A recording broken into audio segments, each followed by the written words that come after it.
दोस्तों नमस्कार। आप सभी का दिल्ली जल बोर्ड के YouTube चैनल आवाज़ में आज फिर स्वागत है। जैसे कि आप सबको पता है कि जो 24 तारीख को मीटिंग हुई उसमें उम्मीदें तो बहुत सारी थी कि कौन कौन से आइटम लगने चाहिए।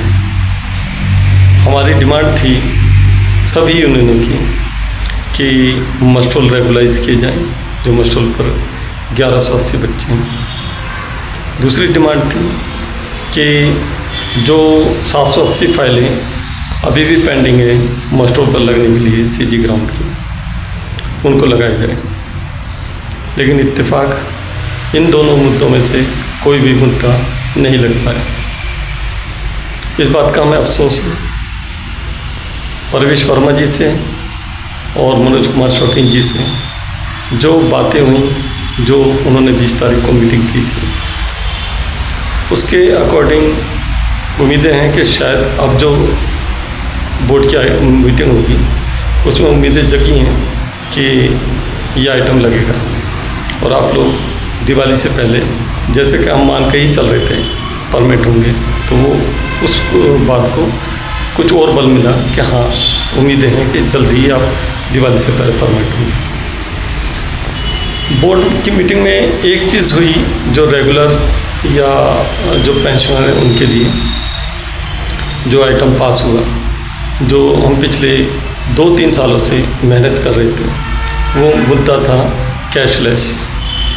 और कैशलेस जो पेंशनर्स हैं उनके लिए, क्योंकि आप जानते हैं कि पेंशनर जब एम्प्लॉय चला जाता है पेंशन पर तो उसकी सैलरी आधी हो जाती है, और आधी भी क्या, सिर्फ बेसिक और डीए का आधा, ना उसको टीए मिलता, ना एचआरए मिलता है, ना और कुछ मिलता। यानी अगर उसको सैलरी 50,000 रुपये मिलती है तो पेंशन उसकी 15 से 20,000 रुपये हो जाती है। और बीमारियां बढ़ जाती हैं क्योंकि उम्र का तकाजा होता है और दूसरे परेशानी होती हैं। वो लोग दवाई खाएं या अपनी ज़िंदगी की ज़रूरत पूरी करें या खाना खाएं। जो दवाइयाँ ली जाती हैं वो दवाइयों में 6-6 महीने लगते हैं रिम्बर्समेंट होने पर। तो खैर बड़ी मुश्किलों से सही, लेकिन ये मुद्दा कंप्लीट हुआ। इसका मुद्दा था वो पूरा होता नज़र आ रहा है। सभी यूनियनों ने बहुत शोर शराबा कर लिया है कि हमने पेंशन का करा दिया वगैरह वगैरह, लेकिन लड़ाई यहाँ पे ख़त्म नहीं हुई, यहाँ से शुरू हुई है। शुरू किस तरह से हुई है ये समझने की कोशिश करें।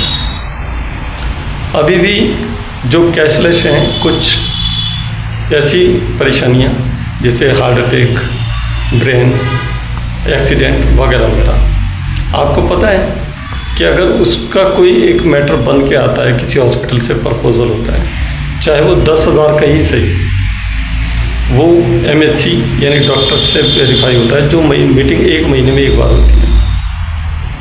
और उसके बाद एक लंबे प्रोसेस के बाद डिपार्टमेंट उस हॉस्पिटल को सेल जो है पैसे देता है कैशलेस के। अब सवाल ये होता है कि हॉस्पिटल्स किसी भी एम्प्लॉय का इलाज करके उसको ठीक ठाक करके घर भेज दें और उसके बाद पैसे के लिए 2-4 महीने 6 महीने इंतज़ार करें, ये पॉसिबल नहीं है। इसलिए क्या होता है, हॉस्पिटल्स अपने पैनल हट जाते हैं, उस पैनल से हट जाते हैं, और आखिर ये होता है कि फिर ये जो कैशलेस है ये ज़ीरो पे चला जाता है। हमारी डिमांड थी कि इस प्रॉब्लम को सॉर्ट आउट किया जाए। उस वक्त के CEO कौशल राज शर्मा जी से बात हुई थी हमारी, और हमने कहा कि ये प्रॉब्लम है, और हमने ये भी रखा कि क्यों ना मेडिकल का एक अलग हेड बनाया जाए ताकि उसमें जो है इस तरह की प्रॉब्लम ना हो, और हॉस्पिटल्स को मंथली बेसिस पर पेड किया जाए। ये प्रोसेस जो लेंथी किया है इसको छोटा किया जाए।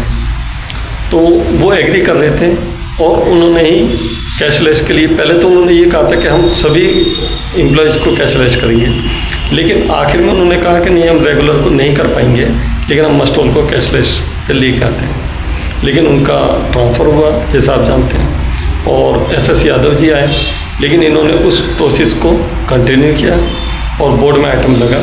इसमें डायरेक्टर एनपी साहब का भी बहुत योगदान रहा। वो भी इस पर समझते थे इन प्रॉब्लम को और मेंबर भी, और उन्होंने इसको समझा और आगे बढ़ाया। अब तो सिर्फ ये है कि हम चाहते हैं कि जो भी इश्यूज़ हैं उनको जल्दी से जल्दी क्लियर किया जाए। हॉस्पिटल्स की जो पेमेंट है उसको मंथली बेसिस पे किया जाए, ताकि ये कैशलेस जो हुई है इसके पेंशनर के लिए, ये पेंशनर को फ़ायदा हमेशा के लिए मिलता रहे।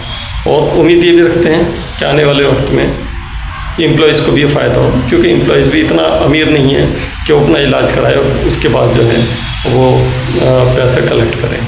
तो इन्हीं लफ्ज़ों के साथ मैं आप लोगों को धन्यवाद करता हूँ कि आप लोगों ने अपना वक्त दिया और हमारी बातों को समझा। धन्यवाद।